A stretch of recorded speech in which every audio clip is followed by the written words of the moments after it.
네, 24시간 책방송 온북TV가 주관하고 신세계 이북 서비스 오도독이 후원하는 온북 스페셜 북콘서트 그렇게 살지 않아도 괜찮을걸 이제 시작을 해보겠습니다. 저는 진행을 맡은 북캐스터 이윤주입니다. 반갑습니다. 지금 이 자리에 보니까 20, 30대 청년분들 그리고 20, 30대를 자녀로 둔 부모님들이 또 많이 자리에 계신 것 같은데요. 취업하기 참 힘든 이때 대기업, 전문직, 공무원 이 길을 향해서 많이들 달려가고 있습니다. 그런데 톰 피터슨은 초월형 기업의 조건에서 벌과 파리로 이런 실험을 했다고 해요. 빈 병에 이제 벌과 파리 중에 먼저 벌을 이렇게 어두운 가운데 넣는데요. 병 끝에 막혀있는 곳에는 이렇게 불을 비췄다고 하고요. 그 열려있는 곳은 우선은 바닥을 향해 두었다고 합니다. 그런데 벌은요, 이렇게 밝은 쪽에 출구라는 걸 알고 있을 만큼 참 똑똑하다고 하는데요. 결과는 어떻게 됐을까요? 네. 이렇게 막혀있는 바닥 쪽으로 나가려고 불빛을 보고 계속 부딪히다가 결국에는 목숨을 잃는다고 합니다. 그 모습을 보면서 참 한 길로 모두가 향해가는 그런 청년 취업란의 모습을 떠오르게 하는데요. 온도 스페셜 북콘서트 오늘은요, 많은 이들이 달려가는 길이라고 해서 또 주위에 사람들이 좋다라고 해서 달려가고 있는 그런 청년분들에게 나만의 길은 무엇일까? 나의 진짜 꿈, 내가 원하는 것은 무엇일까? 함께 생각해보는 그런 시간 마련해봤습니다. 청춘이 경영학에게 묻다. 또 장비와 셀레를 쓰신 김성민 저자님 무대로 오셔서 같이 이야기 나눠볼게요. 큰 박수 부탁드립니다. 이쪽에서 안녕하세요.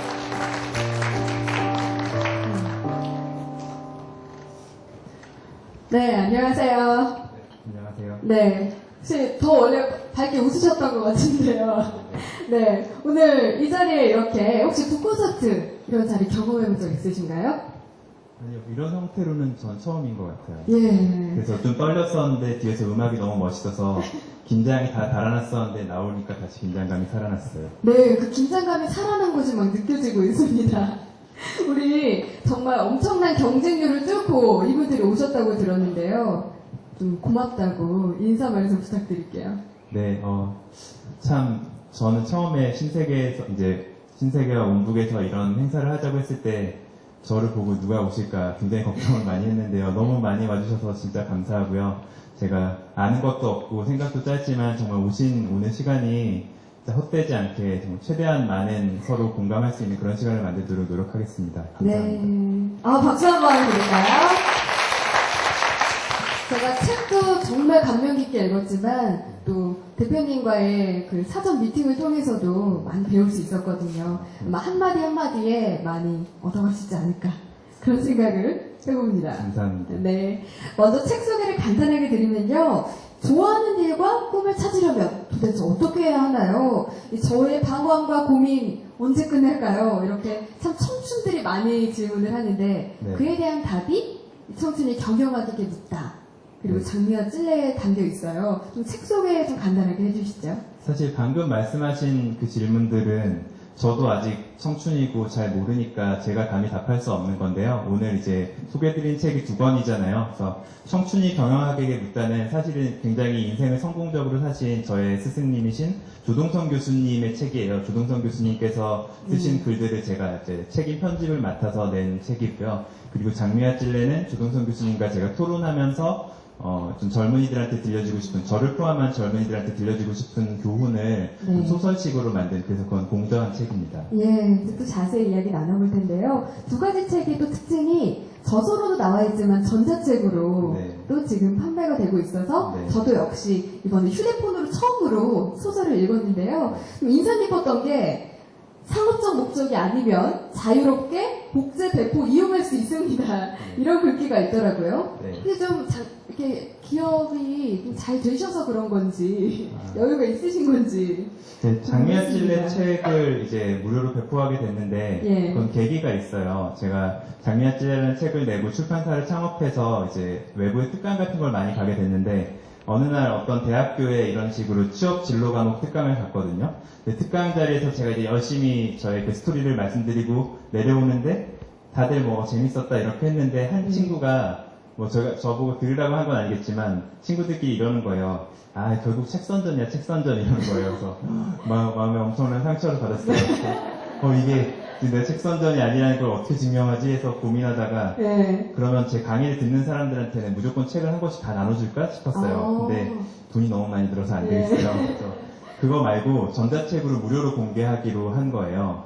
그래서 그냥 책을 이제 장미아찔레라는 책이 제가 2만 권 정도 팔렸을 때 네. 무료로 공개를 하고 뭐 상업적 목적이 아니면 마음껏 읽으셔도 된다라고 말씀을 드렸는데 그래서 그 뒤로 한 60만 건 이상 다운로드가 됐거든요. 60만 건이요? 예. 전자책 중에서는 아마 우리나라에서 제일 많이 읽힌 전자책일 텐데 근데 또 한 가지 재밌는 일이 생겼어요. 예. 저는 사실 종이책은 판매하고 있는데 전자책을 무료로 공개하면 책을 살 일이 없잖아요. 그래서 더 이상 판매가 안 될 거라고 생각했는데 책이 계속 팔리는 거예요. 지금은 한 3만 권 정도 팔렸거든요. 그러니까 무료로 공개하고 나서도 예. 1만 권이 더 팔렸어요. 그래서 너무 신기해서 책을 사신 분들한테 여쭤봤어요. 그래서 이거 무료로 다 풀어놨는데 왜 사셨냐 이러니까 어떤 분은 보시다가 이거 좀 보다 보니까 좀 마음에 들어서 소장하려고 샀다 이런 분도 계시고요. 네. 또 어떤 분은 보다 보니까 생각나는 친구들이 있어서 선물하려고 몇 권 샀다 이런 분도 있고 또 어떤 분은 이렇게 화면으로 보다 보니까 눈이 아파서 더러워서 샀다 이런 분도 있고요. 네. 이유는 잘 모르겠는데 아무튼 네. 계속 팔려서 결국은 손해도 안 보고 칭찬은 칭찬대로 듣고 아주 예상 못한 행운이 따랐습니다. 그리고 이제 본격적으로 책 이야기를 해보면요. 이게 발간이 됐을 때 네. 교수님과 함께 쓰게 되셨잖아요. 그렇죠. 그래서 좀 화제가 됐었는데 네. 어떻게 같이 쓰게 되신 건가요? 스승과 제자가. 예. 그건 이제 제가 출판사를 만들어서 좋은 책을 내고 싶다는 생각을 했었는데요. 이제 학생이 출판사를 창업하니까 출판사는 첫 책의 저자가 굉장히 중요하다고 하더라고요. 어떤 네. 분을 모시느냐가 중요한데 학생이 모실 수 있는, 다가갈 수 있는 제일 유명한 분이 교수님밖에 안 계시잖아요. 그래서 그렇죠. 저는 저희 학교 저희 과에서 제일 유명한 교수님이 누구실까 찾다가 조동선 교수님이라는 이제 저희 스승님이 제일 유명하셔서 네. 그분을 찾아가서 교수님께서 수업 시간 해주시는 말씀이 너무 정말 훌륭해서 우리 학교 학생들만 들어서는 안 됩니다. 네. 전국에 있는 젊은이들이 들을 수 있게 소설을 써보면 좋겠습니다라고 말씀드려서 그 사실은 말도 안 되는 부탁인데 그거를 들어주신 거예요. 그래서 영광스럽게 공절을 할 수 있게 됐습니다. 어떻게 보면 장미와 찔레에 나오는 그 교수 예. 역할을 하고 계신 그렇죠. 좀 분이시죠? 그런 모델이 됐죠. 예, 그래서 오늘 교수님께서 이 자리에 직접 오고 싶으셨는데 여의치 못하셔서 응원의 메시지 영상을 준비하셨다고 해요. 먼저 응원의 메시지 바로 확인해 보겠습니다. 김성민에 대해서 이렇게 소개를 할 수 있게 돼서 참 영광이고 반갑게 생각합니다. 먼저 김성민은 제 제자입니다. 10년 전에 제가 서울대학에서 가르치는 경영전략 과목을 수강한 학생이었어요. 그래서 그 강의에서 김성민 군이 그 기말 그 시험 대신에 저는 항상 사업계획서를 내라고 하는데 이 김성민 군이 앞으로 창업을 하겠다는 계획서를 냈습니다. 그리고 그 계획서대로 지금 하나씩 둘씩 진행하고 있습니다. 김성민 교수로부터 저는 새로운 걸 많이 배워요. 그 젊은 사람들의 입장에서 보는 이 세상에 대한 시각, 또 이 새로운 미래에 대한 예측, 그리고 인간관계에 대한 또 새로운 해석, 이 모든 게 저한테는 새롭고 또 배움의 그런 내용이 됩니다. 그래서 김성민 군은 저한테도 선생님이에요. 이렇듯 김성민 군은 저희 학생이자 파트너, 동료이자 친구이자 선생님입니다. 오늘 김성민 교수로부터 여러분 많은 것을 배우고 함께 나누기를 기대합니다. 와, 이보다 더 멋진 메시지가 있을까 싶습니다. 네, 저도 네. 누구 말씀하시는 건지 잘 모르겠는데 굉장히 놀랐습니다. 너무 감사합니다. 아무래도 같은 스승과 제자의 그 서로의 유대관계가 있기 때문인지 책에서 그런 게 좀 전 느껴졌거든요. 실제로 대화를 나누다 보면 서로 이렇게 대화가 잘 통하시나요? 네, 대화만 잘 통하는 게 아니고요. 얼마 전에는 교수님 만나러 갔더니 갑자기 저한테 이러시는 거예요. 네. 팔씨름을 하자고요. 저한테. 네. 그래서 아무리 교수님이 젊게 사시고 운동을 많이 하시지만 팔씨름을 하면 이걸 어떡하지 해서 했는데 너무 힘이 세신 거예요. 네. 그래서 이걸 이길 수도 없고 질 수도 없어서 그냥 이렇게 잘 버티다가 딱 끝난 다음에 너무 힘이 세십니다 하면서 이렇게 인사를 드렸었어요. 굉장히 젊게 사시고요. 예. 저보다도 훨씬 더 젊은이들의 생각을 꿰뚫고 있고 사실은 오늘 같은 자리에 제가 아니라 교수님이 오셔서 말씀하셨으면 훨씬 더 귀한 시간이었을 텐데 너무 아쉽고 다음번에는 꼭 좀 모시면 네, 네. 오늘도 조동성 교수님께서 소개하신 네. 또 김성미 교수님이기도 하시잖아요. 네, 또 오늘 좋은 말씀 부탁드리겠습니다. 감사합니다. 네, 저는 장미와 찔레 이야기를 잠깐 해볼까 하는데요. 처음에 여느 책인 줄 알았어요. 장미와 찔레. 네. 보통 자기개발서라고 한다면 뭐뭐 해라, 뭐뭐 하는 법 이렇게 나와 있잖아요. 미쳐라, 멘토를 그런 찾아라, 거. 미쳐라고 네. 찾아라. 그런데 이렇게 어떻게 보면 스토리텔링형 자기개발서라고 해야 되나요? 네. 이렇게 쓰게 된 계기가 있으셨나요? 그 말씀하신 대로 뭐뭐 해라 아니면 뭐 20대는 여기에 미치고 30대는 저기에 미쳐서 계속 미치면서 살아가는 이런 책들이 많잖아요. 그래서 그런 거 말고 좀 되게 이야기 속에 교훈이 담긴 거면 좋겠다 싶었었어요. 그리고 그 당시에는 그런 외국 책이 많았거든요. 뭐 마시멜로 이야기라든지 누가 내 치즈를 옮겼을까 이런 책이 많았는데 그때 그게 너무 재밌는 거예요. 그런 책이. 그런데 이제 외국의 사례니까 조금 좀 거리감이 있잖아요. 그래서 그럼 국내 지식인이 국내 상황에 맞는 소설을 쓰면 좋겠다 싶어서 사실은 최초의 한국형 자기개발 소설을 쓰고 싶었는데 준비하는 과정에 한 권이 나왔어요. 다른 네. 분이 쓰셔서 최초로 하지는 못했지만 아무튼 좀 이야기 속의 교훈을 담은 그래서 막 부지런히 살아라 열심히 살아라 이렇게 하는 것보다 토끼와 거북이 얘기 같은 거 들려주면서 교훈을 줄 수 있잖아요. 그런 식의 소설을 한번 만들어 보려고 처음으로 인생의 첫 소설을 써본 겁니다. 네, 그럼 잠시 저의 낭독을 듣고 또 이야기 이어나가겠습니다. 청춘이 겸용하게 묻다에 나오는 첫 구절인데요. 여러분도 한번 생각하면서 들어보시면 좋을 것 같습니다. 퀴즈를 하나 내겠습니다. 피자헛에서는 대학생들을 고용해서 접시 닦기 같은 여러 가지 일을 맡깁니다. 지난 여름에는 2명에게 접시 닦는 일을 시켰는데 공교롭게 2명 모두 법대학생이었습니다. 이 중 한 명은 접시 닦는 틈틈이 분초를 아껴가면서 육법전서를 꺼내놓고 사법시험을 치르기 위한 공부를 했습니다. 그래서 우리 모두 이 학생은 언젠가 고시에 합격할 것이라고 생각했습니다. 그런데 다른 학생은 마치 접시 닦는 일이 천직인 것처럼 오로지 접시 닦는 일에만 몰두를 하는 것이었습니다. 이 중 한 명이 저를 찾아왔습니다. 피자헛에서 경제적으로 도움을 준 덕분에 열심히 공부해서 사법시험에 합격했기에 인사차 왔다는 것이었습니다. 그런데 이 학생이 누구였는지 아십니까?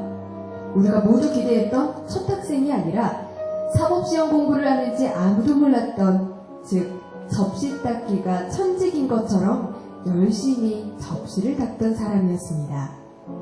성신재 사장이 들려준 이야기를 듣고 우리는 무슨 교훈을 얻을 수 있었을까요? 네, 이 구절 참 지금 다시 읽어도 인상 깊은데요. 네. 저자님은 이 부분을 보고 어떤 생각을 하셨나요?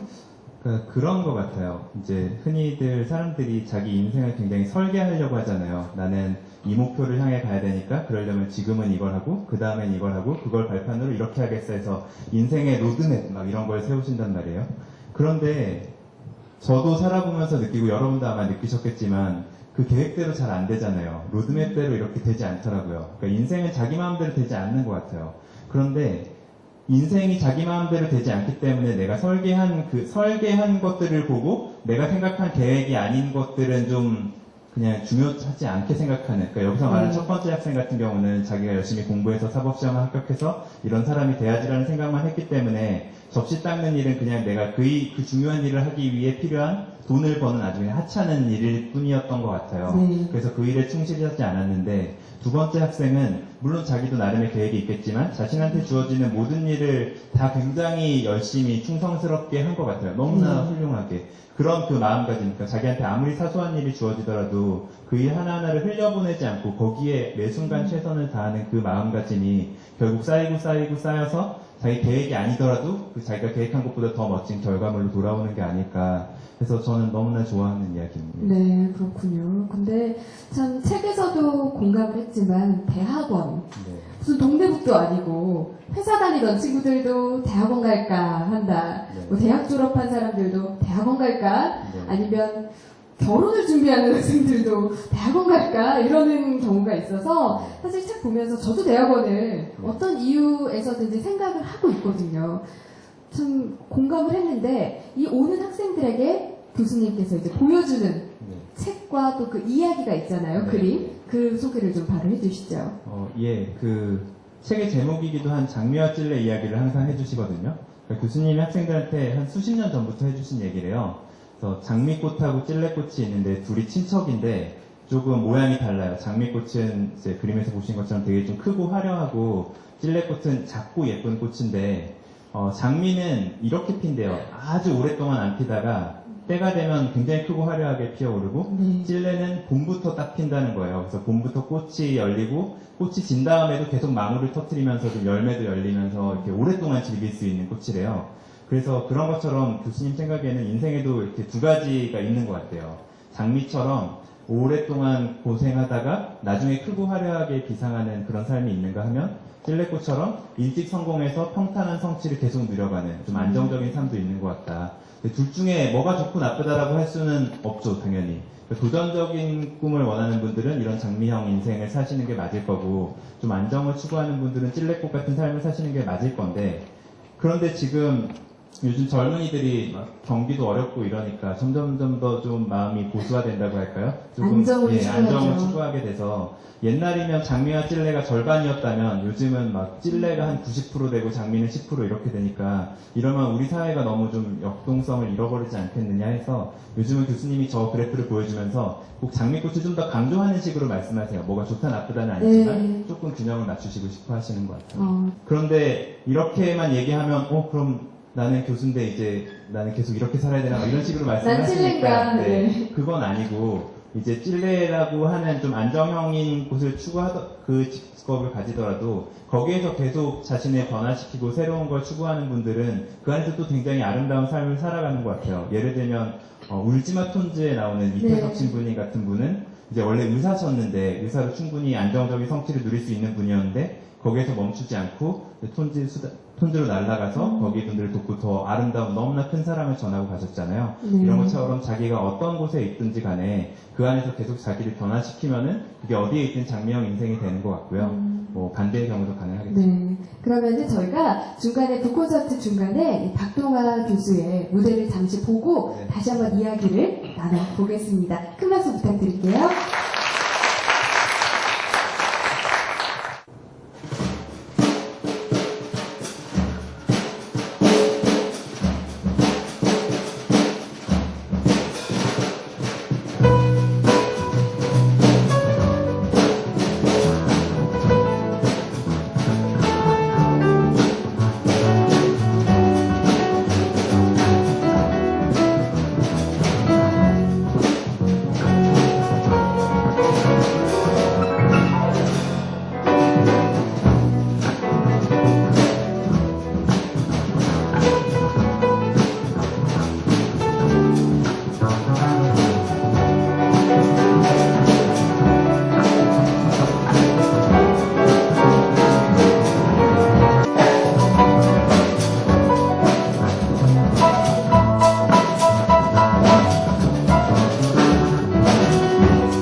넣어볼게요. 네, 다른 두 분도 감사드립니다. 네, 교수님 먼저 자기소개 부탁드릴게요. 정말 궁금했어요. 아, 네. 저는 이제 긴 미국 생활의 음악 공부를 마치고 한국에 와서 네. 감사하게도 이번에 제 예전에 모교인 학교에 6개월 전부터 교수가 돼서 지금 한림대학교 실용음악과에 네. 지금 교수로 맡고 있습니다. 아, 예, 여기 좀 제자분들도 오신 건가요? 근데 저 친구들은 이제 별다른 방학에 할 게 없고요. 네, 그래서 오늘 지금 호응의 분위기도 더 높아진 것 같습니다. 그럼 우선 교수님께는 밴드 이름부터 여쭤봐야 될 것 같은데요. 달달해요. 근데 그 얘기를 제가 공연할 때마다 왜 화이트데이로 했냐고 네. 많은 물어보시더라고요. 네. 첫 번째는 블랙데이로 할 수는 없잖아요. 그리고 제가 미국에 있을 때 이제 첫 번째 음반이 화이트데이라는 곡을 제가 이제 곡을 직접 써서 아. 이제 음반을 냈는데 네. 그때 이제 보스턴에 눈이 허리까지 왔었어요. 예. 학교를 일주일 동안 안 갈 때 그때가 마침 기말고사 기간이었거든요. 그래서 대학원 다닐 때 너무 기분이 좋아서 그때 네. 경쾌한 곡을 만들어서 음반을 냈는데 그 음반이 사실 굉장히 잘 됐어요. 그래서 한국 와서 이제 별다른 이름을 박동화 밴드, 박동화 퀄텐 이건 너무 흔해갖고 근데 이름은 꼭 넣으시네요. 그 밴드에. 그것도 처음에 안 넣었어요. 네. 안 넣었는데 검색어에 화이트데이 하니까 초콜릿 사탕밖에 안 나와서 그러니까 박동화 화이트데이로 하시면 뭐 별게 다 나와요. 오늘 다 할 것 같아요. 네. 혹시 궁금한 점은 없으셨어요? 책 보시면서. 저 몇 가지 되게 궁금한 게 네, 바로 이제 저자님께. 저는 그 책을 들으면서 되게 공감 갔던 말이 그거였어요. 제 현실에 보면 어떤 학생이 어떤 질문을 받았을 때, 그러니까 교수님한테 질문을 했을 때 왜 경영학과 나온 분은 유명한 CEO가 없었을까? 아, 이제 맞아요. 거기에 그 질문이 저건 이제 나름대로 또 저도 그러니까 해석을 하자면 음대 나오고 세계적인 뮤지션 별로 없거든요. 정말 몰랐어요. 네, 진짜 없어요. 진짜 네. 없고 실질적으로 제가 나온 학교에서 공부를 정말로 탑 클래스에 갔다는, 그러니까 저희 제가 나온 학교가 이제 여러분들 버클리 인대라고요. 다르게 보여요. 네. 학교 이름 말씀하실 때는 다른 특별히. 네, 버클리. UC 버클리 말고요. 버클리 음대예요. 근데 저희가 항상 만나서 하는 얘기가 저희 학교에서 4년 장학금을 받고 정말 탑 클래스들이 있어요. 이렇게 클래스가 나눠져 있어요. 한국 음대랑 다르게. 근데 거기서 그렇게 나오고 한국에 와서 진짜 잘 된 케이스가 그러니까 교수 밖에라는 말을 하면 안 되겠죠. 근데 별로 안 다니고 별로 이랬던 뮤지션들도 정말 이렇게 보면 방송에 많이 나오고. 그럼 제가 친척집에 뭐라 그러나 명절에 이렇게 가거나 그러면 야 너는 왜 그런 빅뱅 노래 같은 거 하나 안 만들었냐 뭐 그렇게 이런 얘기 들었을 때 정말 겉으로는 웃지만 속으로는 굉장히 그랬거든요. 네. 그러니까 아까 경영학도 약간 네. 그런 거에 좀 네. 약간 맞지 않을까. 어떻게 보면 정말 애플, 우리가 스티브 잡스나 빌 게이츠나 이런 분들 해도 네. 고졸에 해당하는 분들이 있으시잖아요. 중퇴죠. 네, 중퇴. 그러니까 버클리 음대도 그죠? 중퇴한 사람들이 진짜 유명해요. 아, 정말요. 벌써 졸업을 하셔가지고, 그죠? 네. 졸업장 찢어버리고 싶어요.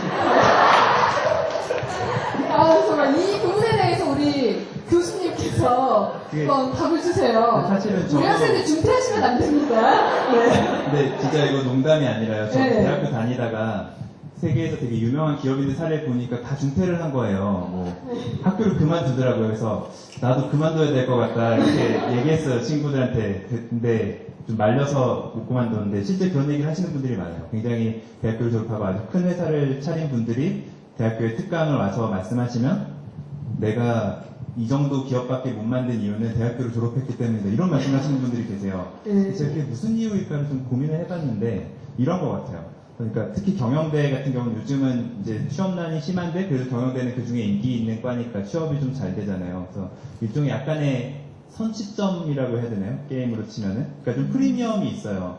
그 약간의 이익을 포기하기가 되게 힘든 것 같아요. 사람들이 자기가 주어진 거를 뺏기는 걸 되게 싫어하잖아요. 네. 저도 경영학과 졸업생으로서 가지고 있는 취업할 때 약간의 유리함 이런 게 있었는데 그게 아쉬웠으면 저도 취업을 하고 이제 친구들과 비슷한, 물론 그 삶이 나쁘다는 건 아니지만 지금 같은 삶을 살지는 않았을 텐데, 그런데 그런 이제 약간의 유리함, 이만큼의 유리함을 포기하고 그냥 내가 하고 싶은, 지금까지 내가 걸어온 길과 전혀 다르지만 이게 정말 괜찮은 것 같아, 정말 나한테 즐거움을 줄 것 같아 하는 일을 그냥 맨 땅에서 다시 제로 베이스부터 시작할 수 있는 네. 용기 내지 손해를 감수하는 그 도전 정신을 가진 친구가 많지 않은 것 같아요. 그래서 오히려 어렸을 때 너무 많은 걸 얻고 너무 좋은 출발선에 서니까 그게 그 친구의 진정한 성장을 좀 막는 게 아닐까. 그래서 경영대 나온 분들이 창업하거나 이렇게 도전하지 않고 그냥 일종의 전문가로서 쭉, 물론 그것도 좋은 일이지만 살아가시는 게 아닐까. 말씀하신 대로, 교수님이 얘기하신 대로 정말 우수한 분들은 교수님 될 수가 있으니까 교수님이 되시고 음악가 그 배고프고 어쩌면 험난한 길로는 나가지 않는 그런 결과가 펼쳐지는 거 아닌가 싶어요. 예, 제가 예. 되게 또 감동받았던 게 뭐냐면 목표가 없는 삶이었거든요. 목표를 정하라고 이제 거기에 이렇게 나왔어요. 네. 근데 실제로 외국에서 공부하다가 한국에 오면 그게 좀 되게 달랐던 것 같아요. 거기는 목표가 딱 있잖아요. 그러니까 경영대를 내가 경영을 하고 싶어서 가지, 뭐 속된 말로 이제 성적이 못 미쳐서 어느 학과를 지원하는 이런 현상은 없잖아요. 그렇죠. 한국은 어떤 과든지 내가 확실히 좋아서 뭐 법대, 의대 빼놓고는 뭐 안 돼서 가는 경우가 사실 많잖아요. 그렇죠.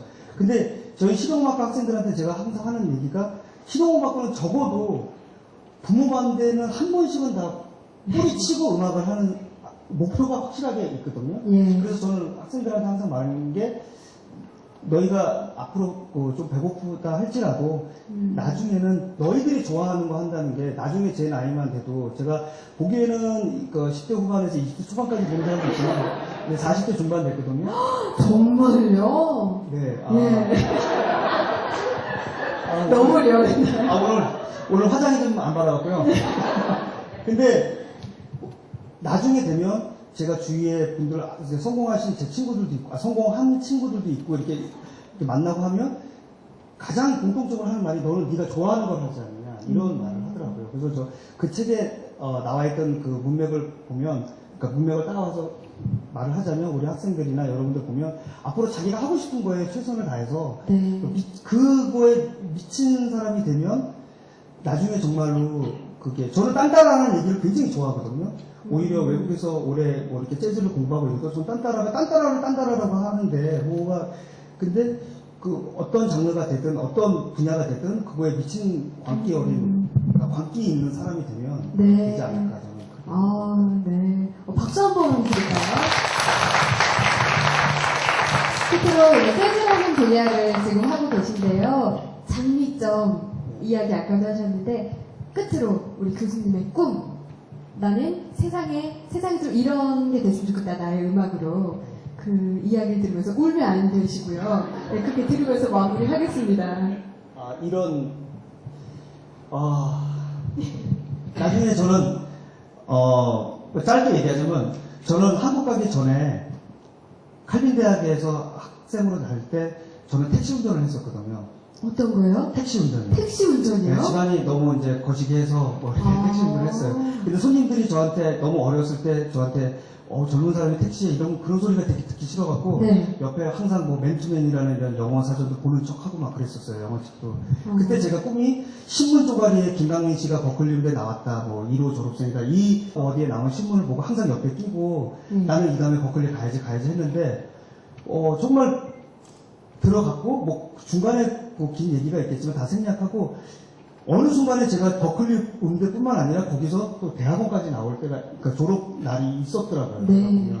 그러니까 하나하나의 꿈을 보면 저의 정말 나중에 꿈은 전 60이 되든 70이 되든 80이 되든 계속 사람들한테 기쁘게 해주는 이런 진짜 이런 뮤지션. 오늘같이 뭐 예를 들어서 작은 콘서트지만 그 청년들한테 예를 들어서 의논을 할 때 난 괜찮아 이런 곡 뭐 말하지 않으면 그런 테마를 정해서 앞으로도 계속 그런 공연을 하고 싶어요. 네, 오늘만 해도 우선 큰 기쁨 정말 주셨습니다. 네, 그 날이 꼭 올 거라 믿으면서 박수 드리면서 인사하겠습니다.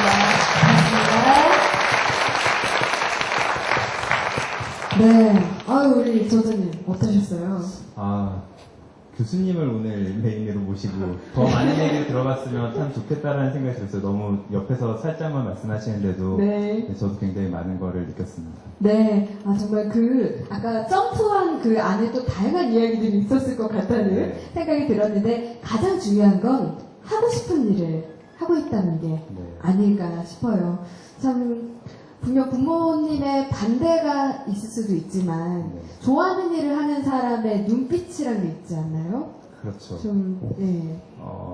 그 사실은 저한테 되게 많이 질문들을 하시는데요. 이제 저는 굉장히 좋은 부모님을 만나서 제가 이런 좀 도전적인 일을 해보겠다고 할 때 반대가 아니라 굉장히 응원해 주셨어요. 그래 한번 열심히 해보자. 그러니까 이거 되게 쉽지 않은 일인 것 같아요. 네. 그런데 저는 굉장히 행운인 케이스였는데 저한테 이제 질문을 하는 메일이나 이런 연락을 해오는 분들은 저는 사실은 전공은 이걸 했지만 이런 일을 하고 싶은데 부모님이 너무 반대하세요. 이건 전망이 없다, 뭐 미래가 없다 이렇게 얘기하시는데 그게 너무 괴롭다는 거예요. 왜냐면 부모님의 다 자녀가 잘 되라고 이렇게 하시는 마음일 텐데 그걸 그냥 외면하고 엄마 뭐 아무것도 몰라 이러면서 하기는 너무 힘들다는 거죠. 그래서 어떻게 해야 되냐는 말을 많이 하는데 굉장히 좀 안타까워요. 저도 그럴 때는. 근데 뭐 다른 분들 되게 쉽게 그래도 네 인생 네가 사는 거니까 네 사는 대로 살아야지 이렇게 말씀하는 분도 있지만 그렇게 그냥 쉽게 얘기할 수 있는 거는 아닌 것 같아요. 그래서 그래도 결론은 그거 맞는 것 같긴 해요. 그러니까 정말 자기가 좋아하는 게 확실하다면 그래서 내가 이 일을 하는 게 지금은 좀 힘들더라도 결국은 궁극적으로 즐겁게 내가 성취를 내면 살 수 있는 것 같으면 그러면 이제 당연히 부모님을 설득하고 부모님께 자기 진심을 보여드리는 과정이 필요하겠죠. 그래서 어떤 분들은 그런 거에서 좀 속상해하면서 나는 이 일을 하고 싶은데 우리 엄마 아빠는 뭐 옛날 사람이에요. 저를 이해해주지 않아요. 저는 뭐 짜증나요. 불행해요. 이렇게까지 얘기하는 분들도 있는데 그러면 안 되는 것 같아요. 왜냐하면 부모님은 여러분들을 지금까지 정말 갓난아기 때부터 지금까지 막 다 키워주시고 그 모든 짜증과 수발을 다 들어주시면서 해주신 분이잖아요. 그러니까 여러분들이 잘 됐으면 좋겠는 마음을 품을 수 있는 자격은 너무나 충분한 분이기 때문에 그런 마음에서 여러분을 사랑하는 마음에서 약간 의견이 다른 걸 주셨을 때 왜 내 마음을 그대로 몰라줄까라고 서운해하는 게 아니라 엄마 제 마음은 이거예요. 아빠 제가 진짜 하고 싶은 건 이거예요. 라고 좀 시간이 걸리더라도 잘 말씀드리면서 이렇게 화합점을 찾아가야 되는 거는 자녀로서 너무나 당연한 도리인 것 같아요. 그래서 혹여라도 여러분들 중에 지금 그런 상황에 처한 분이 있다면 그걸 좀 뭐 짜증스럽거나 그렇게 받아들이지 마시고 부모님의 마음을 헤아려 드리고 인내심을 가지고 얘기를 해보시면 좋겠습니다. 네. 지금 말씀을 나누다 보니까 그렇게 살지 않아도 괜찮을까 싶다가 그렇게 살지 않아도 되겠구나. 지금 그런 생각도 드는데요. 이런 삶을 어떻게 보면 좀 몸소 실천하고 계시다고 느껴지는 분이 있으세요. 그래서 또 게스트로 모시려고 하는데요. 네, 여러분 기대해 주셔도 좋을 것 같습니다. 팝 아티스트 낸시 씨 모시고 이야기 나눠보겠습니다. 소개 부탁드릴게요. 네, 안녕하세요. 네, 안녕하세요. 네, 팝 아티스트 낸시 랭입니다. 여러분 반갑습니다. 네, 반갑습니다. 이야기를 차차 나눠보겠지만요. 먼저 이 고양이가 네. 눈에 딱 들어오는데요. 네, 우리 코코 샤넬이죠. 성민이도 아주 잘 어울리는. 네. 네. 우선은 이 네. 보시는 분들이 네. 뭔가 주제와는 어울리실 것 같은데, 왜 이 자리에 나오신 거지? 싶으실 수도 있을 것 같은데, 네. 이 책, 이 장미와 찔레의 표지를 직접 네. 그리시고 디자인하셨다고요? 맞아요. 김장민 대표랑 저는 이미 지금 굉장히 희한하고도 끈끈한 인연으로 오래됐습니다. 어느 정도 됐나요? 김장민 대표가 이제 서울대 경영대 학생일 때였어요. 저는 이제 기업이랑 대학교 강연들을 많이 하고 있었는데, 네. 그 당시 서울대 이제 경영대 강연을 가게 됐는데, 이후에, 네. 본인 소개를 하면서, 네. 정말 장문의 이메일 있잖아요, 여러분. 진짜 장문이에요. 정말 열과 성을 다해서 본인이 창업을 하려고 그러는데, 아이웰이라는, 출판 하려고 그러는데, 그 표지 디자인을 맡아줬으면 좋겠다. 네. 그런데, 일단 본인은 학생이고, 돈은 없지만, 네. 여기에 대해 자신의 열정을 보고 도와달라. 네. 제가 뭐라고 대답했을까요? 저는 그냥 한 번쯤 무시하셨을 법도 한데요. 그때 또 저는 제 개인전, 작품전을 준비 중이었기 때문에 정말 정신이 없었거든요. 네. 하지만 그 장문의 장문의 이메일에서 느껴지는 거예요. 이 친구가 진짜 간절하게 내가 바쁘지만 않으면 어떻게 좀 하긴 해야겠는데 근데 그 조동성 교수님 얘기 나오셨죠? 예, 예. 네. 조동성 교수님이 서울대 경영대 학생들한테 하나같이 창업을 하라.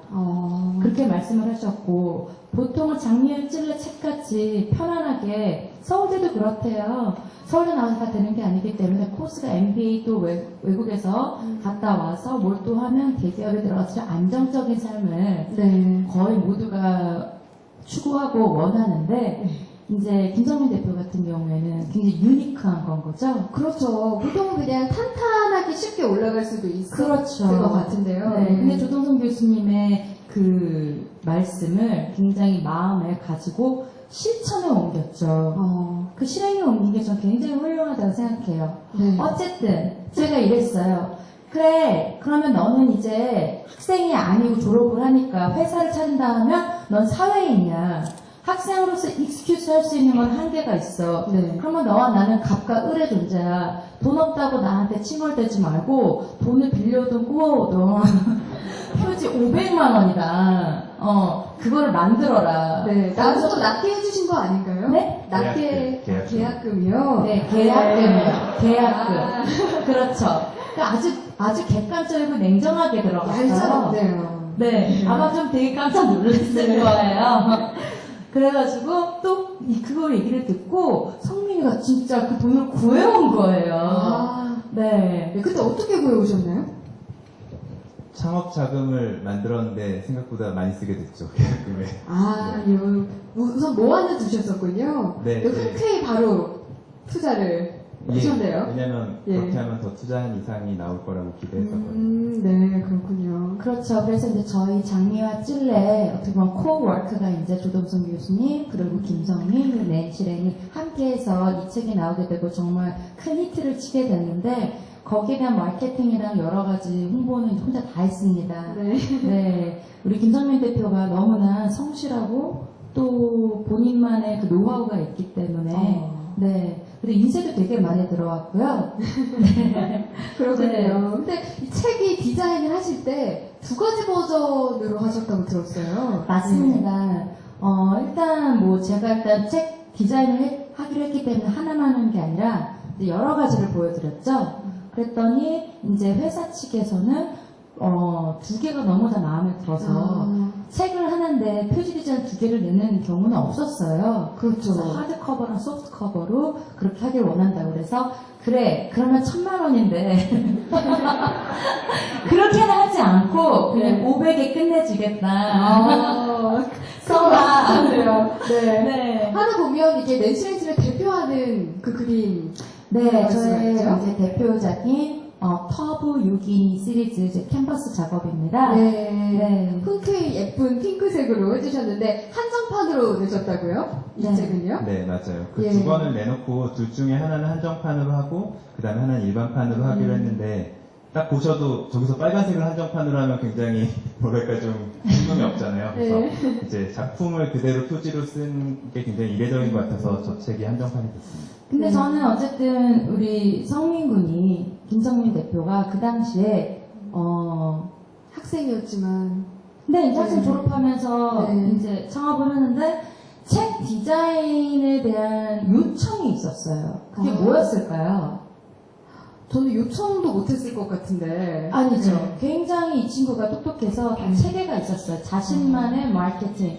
나는 책 하면 우리는 되게 지적인 이미지잖아요. 네. 한문, 뭐 전달하는 거. 근데 자신은 이 책을 모든 사람들이 패션 같이 마치 가방 클러치 같이 그냥 클러치처럼. 갖고 다닐 때 이뻤으면 좋겠대요. 네. 네, 그게 그런 생각까지 포인트였어요. 바로 하셨었네요. 그러니까 네. 책을 좀 좋은 책을 들고 있으면 굉장히 좀 뭐랄까 사람이 있어 보일 수 있잖아요. 네. 옛날에 어머니 아버지 세대에서는 뉴욕타임즈 영자신문을 꼭 안 보시는데 들고 다니셨다 그러더라고요. 그래서 그런 것처럼 책을 들고 있으면 저 사람 굉장히 지적이네 하는 그런 이미지가 예쁜 책 디자인하고 어우러져서 뭐 패션 아이템 내지 지적 액세서리가 될 수 있지 않을까 해서 그 개념을 말씀드렸는데 그걸 바로 캐치하셨어요. 네. 예. 그런데 굉장히 진짜 어떻게 보면 아티스트고 굉장히 개혁적인 면이 있었어요. 왜냐면 저 당시만 되게 옛날이거든요. 제가 20대, 그때가 중후반이었기 때문에, 텍스트 폰트 폰트를 저렇게 쓰는 거랑 또 책 안에 폰트가 다른 거였어요. 네. 그건 본인이 선택하신 건데 어. 출판업계랑 다 이제 지인분들이 난리가 나신 거죠. 이런 거 그런 거 쓰면 망한다.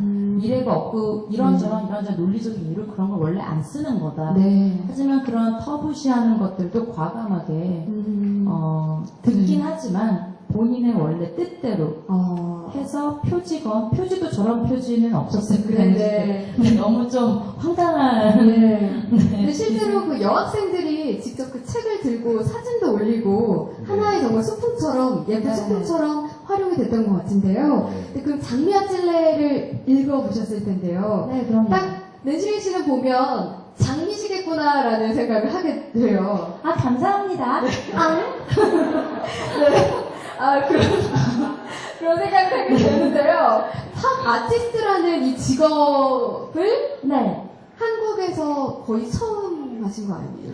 아니에요. 팝아트는 원래 미술계에 있었습니다. 예. 그 가장 유명한 건 여러분 알다시피 앤디 워홀이 있죠? 아. 네. 제가 이제 홍대미대 서양학과 학사 석사를 나왔는데, 저희 선배들 이동기 작가라든지 강영민 작가 다 팝아티스트들이고요. 네. 그림으로서 팝아트를 했었는데, 이제 저라는 아티스트가 대한민국에선 처음으로, 네.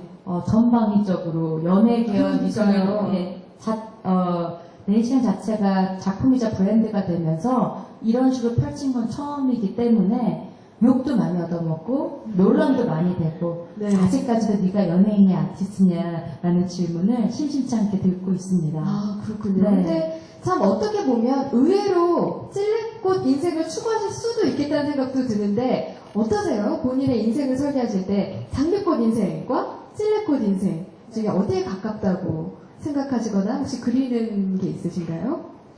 일단 저는 자유로운 영혼이기 때문에 네.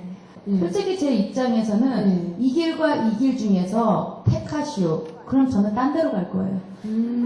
없으면 벽을 파든지. 네. 그러니까 저는 그런 뭔가 강압적이고 저한테 막 요구하고 막 이런 것들을 좀 못 참는 성향이 있어요. 네. 그래서 제가 예술가로서 활동을 할 수 있는 것 같아요.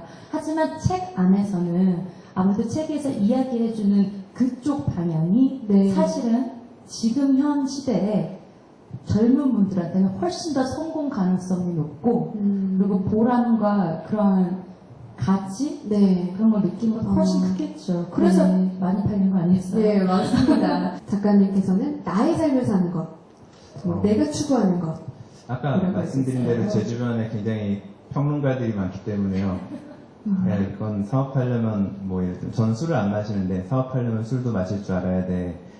접대도 할 줄 알아야 되고 좀 지저분한 일도 해야 돼. 약간의 부정도 저질러야 돼. 이래야 돼 저래야 돼라는 너무나 많은 그동안의 성공은 그렇게 이루어졌나 보다 싶은 그런 통념들을 저한테 얘기하는 분이 굉장히 많아요. 네. 근데 저는 제 목표는 그거예요.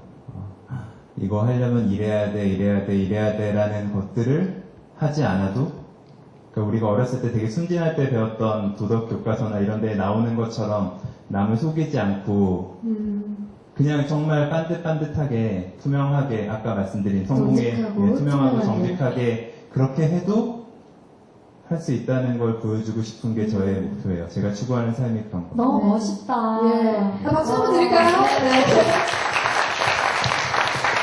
근데 저는 충분히 동의하는 게요. 예. 물론 이 세상이 악의 세력이 커서 그런 어떤 악한 쪽인 모든 맥락 있잖아요. 그게 예. 좀 더 빨리 되는 경우들이 많이 있어요. 네. 하지만 그것만 딱 봐서 우리가 저렇게 하니까 다 잘 되고 왜 나는 왜 이렇게 살까 하지만 결국 파이널은요 다 무너집니다.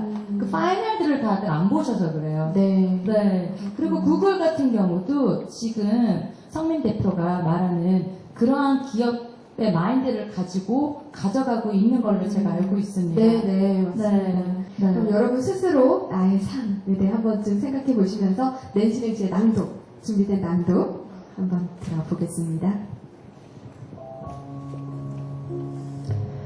영국의 유명한 극작가 조르지 버나드 쇼가 이런 얘기를 한 적이 있습니다. 세상에는 모범생과 문제아가 있다. 모범생은 환경에 적응한다. 하지만 문제아들은 환경을 자신에 맞게 바꾸고 싶어서 안달을 한다. 그래서 모든 혁신은 문제아들이 일으킨다. 저는 여러분들이 버나드 쇼가 말한 문제아들이 되시면 좋겠습니다. 문제아는 남과 다른 생각을 하고 남과 다른 선택을 하는 사람입니다. 남들처럼 살지 않고 자기 주관을 뚜렷이하며 고집대로 살아가는 사람입니다. 그런 사람이 될 수 있다면 앞으로 여러분이 어떠한 삶을 살든 후회 없는 행복한 삶이 되리라 생각합니다. 선택을 할 때 두려움을 가지지 마세요. 특히 남과 다른 선택을 할 때 담대해지십시오. 남과 다르다고 해서 잘못된 선택이 될까 걱정할 필요는 없습니다. 후회는 선택에 대해 하는 것이 아니라 과정에 대해 하는 것이기 때문입니다. 결과를 두고 이러쿵저러쿵 하는 건 정말 쉬워. 내가 옮겨서 잘 되면 나에게 기회를 과감히 잘 잡았다고 말하겠지. 옮겼는데 잘 안 되면 눈앞의 작은 이익에 흔들려서 판단을 그르쳤다고 말할 거야. 만약에 남아서 잘 되면 미래를 내다본 현명한 판단이라 말하겠지만 남았는데 잘 안 되면 기회가 왔는데도 놓쳐버린 바보라고 말할 테지. 결국 사람들은 내가 어떤 선택을 왜 했는지에 대해서는 그렇게 관심 없어. 그냥 결과로만 날 판단할걸? 그들에게 내가 쏟는 고민과 노력은 관심 바뀐 거야. 그리고 그들은 당연히 내 선택의 결과에 대해 책임져 주지도 않아. 아무리 생각해봐도 어떤 선택이 더 좋을지 확실히 알 수가 없어. 몰라. 그거는 아무도 모르는 것 같아. 누구도 미래를 정확히 예측할 수는 없으니까. 그렇다면 내가 정하자. 내가 정하고 내가 책임을 지자. 내가 하고 싶은 대로 내 미래를 정하고 그 책임을 지자. 그 수밖에 없어. 책임을 지면 되는 거야. 내가 책임지고 나중에 후회하지 않으면 돼. 내 인생은 내가 사는 거지 남 눈치를 보기 위해 사는 게 아니니까. 그냥 순순히 내 마음 가는 대로 선택하자. 그렇게 하자. 네. 저 갑자기 지금 네. 우리 김성민 대표가 낭독한 이거를 들으니까 이 말이 생각나네요. 예. 또 신세용 또 작가가 또 라이터였었었는데 네. 이런 말을 했어요. 세상이 만든 천년보다 내가 만들어갈 1초를 위하여. 네. 박수 한번 주실까요? 어떻게 보면 우리 모두 답은 알 수 없지만 너의 용기를, 너가 만들어갈 그 1초를 우리 서로가 응원하는 그런 자리가 아닐까 싶습니다. 그럼 오늘 이 시간 우선을 이제 마무리를 할 텐데요. 끝나고 또 네. 사인회가 있으니까요. 궁금한 질문 하시길 바라겠습니다. 오늘은 청춘이 경영하기에 묻다. 또 장미와 찔레를 쓰신 김성민 작가님과 함께 그렇게 살지 않아도 괜찮을 걸이란 주제로 정말 꼭 우리가 무엇을 알려준다기보다는 함께 고민해보고 생각해보는 그런 시간 가졌습니다. 제가 왜 시작할 때 그 말씀 아까 드렸죠. 톰 피터스가 벌을 이렇게 병 안에 넣어놨는데 밝은 곳을 향해서 이렇게 계속 부딪히다가 결국 목숨을 잃었다라는 말씀을 드렸어요. 근데 똑같은 이 실험을요, 파리한테 했다고 합니다. 그런데 파리는 그냥 생각이 없대요. 그러니까 벌은 아니 밝은 곳으로 가야 돼라는 생각을 하고 밝은 곳으로 계속 가다가 결국 목숨을 잃었는데 파리는 그냥 여기저기 계속 부딪힌 거예요. 어딘지 몰라서. 그러다가 2분 만에 출구를 찾고 나갔다고 합니다. 그래서 그냥 벌과 파리의 이야기지만 그냥 어떻게 보면 논리적으로 딱 머리를 펴고 가는 것보다 그냥 여러분이 살고 싶은 대로 그렇게 살아도 괜찮을 것 같아요. 저희 또 별명 중에 하나가 무기능이잖아요. 네, 여러분 우리 모두 정말 무게감 좋습니다. 내가 정말 하고 싶은 대로 그렇게 살아서 우리 모두가 출구를 향해 나가는 나를 꿈꾸면서 이 시간 마치겠습니다. 여러분 함께해 주신 여러분 감사합니다. 감사합니다.